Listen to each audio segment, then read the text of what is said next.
Padre Celestial, muchas gracias, Señor, por darnos la bendición de disfrutar de un nuevo día, de disfrutar de la vida que tú nos das, Señor. Gracias, Padre, porque sabemos que nada se ha salido de tu divino control. Por eso yo te pido hoy que tu reino se establezca en nuestras vidas, que tu reino se establezca en la vida de cada persona que me escucha, Señor. Yo te pido, prepara los corazones para tu palabra, que tu palabra se haga vida en cada uno de nosotros, que se cumpla el propósito, Señor, de la palabra que tú diariamente nos das, Señor, que esa palabra no vuelva a ti vacía, Señor. Yo te pido en el nombre de Jesús, bendice los hogares, las familias, donde diariamente, Señor, sacan de su tiempo para escuchar tu palabra, Señor, que tu palabra sea revelada, que tu palabra nos lleve a ser libres, porque tu palabra dice que conoceremos la verdad y la verdad nos hará libres. En el nombre de Jesús, amén y amén. Muchas bendiciones, espero que se encuentren muy bien allí donde ustedes están. El día de hoy quiero que me acompañen y vamos a estudiar un tema bastante importante y es el cierre de esta serie de parábolas. Pero ya aquí Jesús nos va a mostrar la siguiente realidad en el capítulo 13 de Mateo, del 53 al 58. Hoy vamos a estudiar el siguiente tema y es el gran problema de la incredulidad. La incredulidad ha sido un problema a lo largo de la humanidad y eso es lo que vamos a estudiar el día de hoy. Aconteció que cuando terminó Jesús estas parábolas, se fue de allí y venido a su tierra. Tenga presente esto, venido a su tierra, es decir, a la ciudad de Nazaret, donde él había nacido y había crecido, donde él había sido formado. Y dice que les enseñaba en las sinagogas de ellos, es decir, se fue a los lugares donde se reunían los que estudiaban la palabra de Dios.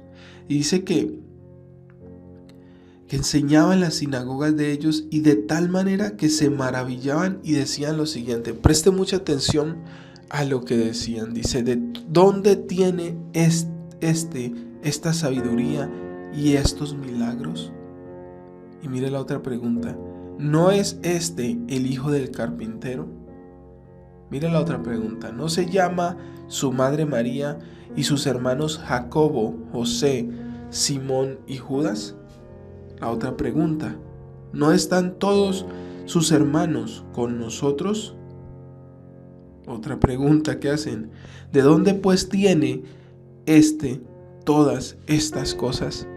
Mira, cuando una persona está llena de incredulidad, cuando permitimos que en nuestro corazón ingrese la incredulidad, nuestra vida se llena de dudas, de incertidumbres, de inseguridades. Y esto le estaba pasando a todos los habitantes de la tierra de Nazaret. Ellos no podían creer que entre ellos había crecido el Mesías. A ellos no le cabía en su mente el hecho de que con ellos había crecido Jesús. Para ellos era imposible de creer. ¿Por qué? Porque en su corazón ya habían albergado la duda. La incredulidad había gobernado sus corazones. Como veíamos, si has tenido la oportunidad de escuchar, cuando la duda nos visite, ¿qué actitud nosotros debemos de tomar? Pero lastimosamente, estas personas tomaron una actitud negativa. En vez de esforzarse por creer en Jesús, a pesar del testimonio que él estaba mostrando, porque mire que una de las preguntas que ellos dicen es, ¿de dónde tiene esta sabiduría y estos milagros? O sea, a pesar de que veían la gran sabiduría que había en Jesús y cómo obraba en milagros, aún así no reconocían que él era el Mesías. Para ellos era más importante ver la humanidad de Jesús y decir, no, este no es el hijo del carpintero, este no es pues el hijo de María y sus hermanos son Jacobo, José, Simón y Judas. Para ellos era más importante estas cosas. A ellos les hacía imposible creer que Jesucristo, siendo ese hombre que creció junto a ellos, porque tengamos pendiente, era Nazaret, donde Jesús creció desde niño, desde bebé. Y esto llevó a estas personas a su gran incredulidad que tenían en este momento. Pero ¿sabías que no fue la única vez donde Jesús tuvo tuvo que interactuar con ellos. En Lucas capítulo 4 del 16 al 30 tú puedas encontrar la historia cuando Jesús fue a la sinagoga a predicar, a enseñar la palabra, y dice que él abrió el libro de Isaías y empezó a hablar y a decir que en él se ha cumplido la palabra de Dios, donde decía que él ha venido a libertar a los cautivos, a dar vista a los ciegos, y esta palabra tan maravillosa, y muchos de ellos no creían. Y dice que, mire lo que dijeron ellos, dice: ¿no es este el hijo de José? Y él les dijo: sin duda me diréis este refrán: médico, cúrate a ti mismo, de tantas cosas que hemos oído que se han hecho en Capernaum, haz también aquí en tu tierra, es decir, en Nazaret. Y añadió: de cierto os digo que ningún profeta es acepto en su propia tierra. Y en verdad os digo que muchas viudas habían en Israel en los días de Elías, cuando el cielo fue cerrado por 3 años y 6 meses, y hubo gran hambre en toda la tierra, pero ninguna de ellas fue enviada a Elías, sino una mujer viuda de Sarepta de Sidón. Tremendo que Jesús les refiera a esto aquí en Lucas capítulo 4 del 16 al 30, porque Jesús les está diciendo: mira, en el tiempo de Elías había muchísimas viudas en Israel, pero fue enviado a una mujer impía, una mujer que supuestamente no era del pueblo de Dios. ¿Por qué? Porque no creyeron en él. En el pueblo de Israel no había fe. Y sabes, la fe es importante en la vida del cristiano. Nosotros no podemos permitir la duda, no podemos permitir la incredulidad. Y eso le estaba pasando al pueblo de Israel. Por eso es muy importante que entendamos que lamentablemente la gente en aquel entonces no aceptó que una persona que habían visto crecer pudiese ser el Mesías. Y hoy en día hay muchas personas que dicen: no, Jesús era un profeta más, era una persona más. Y eso piensan muchos de los que hoy en día no se han convertido al evangelio en el pueblo de Israel. Muchos no aceptan que Jesús es el Mesías. Por eso muchas veces a las personas se les hace difícil creer que alguien que han visto crecer se convierta en un gran líder, y este dilema se da incluso en la misma iglesia. Hay muchas personas que desprecian a los hermanos que están allí en su iglesia porque los vieron crecer desde chicos y hoy en día son grandes predicadores y no creen en ellos. Y por eso es tremendo, pero en los tiempos en que Jesús estaba hablando esta palabra dice que no, él no pudo hacer muchos milagros. ¿Por qué? Porque no había fe. ¿Por qué? Porque no creían en él. Por eso él dijo: no hay profeta sin honra, sino en su propia tierra y en su casa. Saben, es triste, pero muchas personas no creen que Dios pueda usar a un familiar suyo, a un amigo suyo, a una persona que creció con ellos, que Dios los pueda usar. Por eso es un gran problema la incredulidad. Y lamentablemente la mayoría de estas personas de Nazaret no recibieron a Jesús por su incredulidad. Y esto es lo que Mateo nos quiere hacer creer, nos quiere hacer ver. Y es que la incredulidad es el peor mal que una persona puede tener. ¿Sabes por qué? Porque en el evangelio todo está basado en la fe. En el evangelio todo está basado en la fe.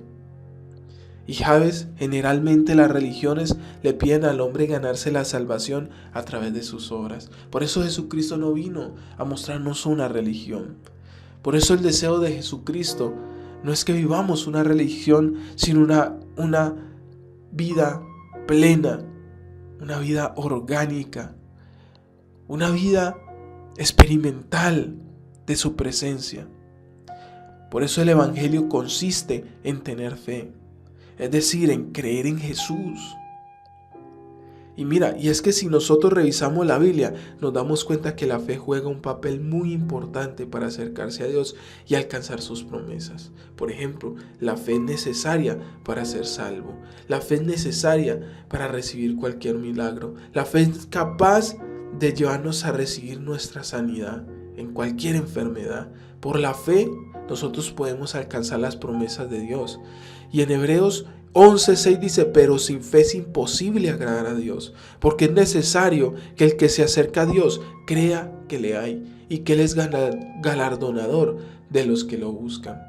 Es decir, que la fe en Cristo no solo es la clave para recibir las promesas de Dios, sino para heredar la vida eterna.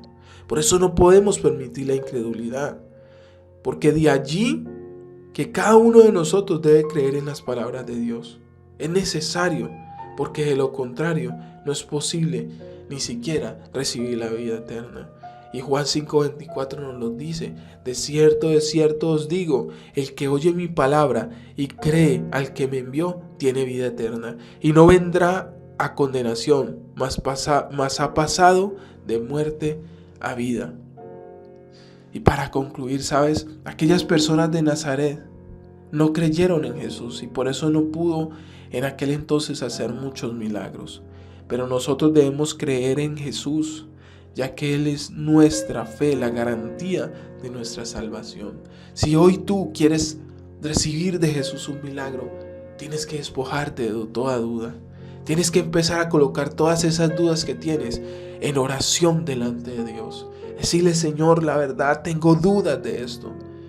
Y empezar a buscar la presencia de Dios. No seamos como ellos, que esa incredulidad o quizás esas dudas que tenían, ellos permitieron que endurecieran su corazón, y por eso en Nazaret Jesucristo no pudo hacer muchos milagros.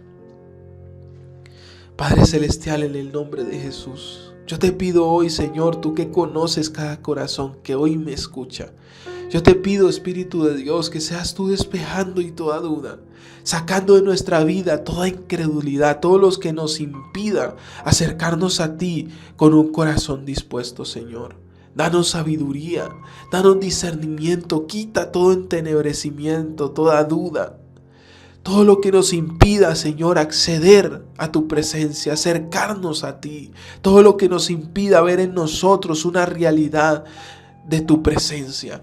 Todo lo que nos impida acercarnos a ti y disfrutar de todas tus promesas, de todos tus beneficios, pero sobre todo de disfrutar, de compartir contigo y de tener intimidad contigo. Señor, hoy quita toda duda, toda incredulidad se va de los hogares y las familias, se va de nuestras vidas. Dile, Señor, hoy se va de mi vida la incredulidad, hoy se va de mi vida la duda, hoy se va de mi vida todo lo que impida que yo deposite en ti, Señor, toda la fe y la confianza. Yo te lo pido en el nombre de Jesús. Ayúdanos a creer, Señor. Aumenta, fortalece nuestra fe día a día. Porque dice tu palabra que la fe viene como resultado de oír tu palabra, de oír el evangelio. Por eso yo te pido, Señor, que coloques hambre y sed de tu palabra. Pero también te pido, ayúdanos.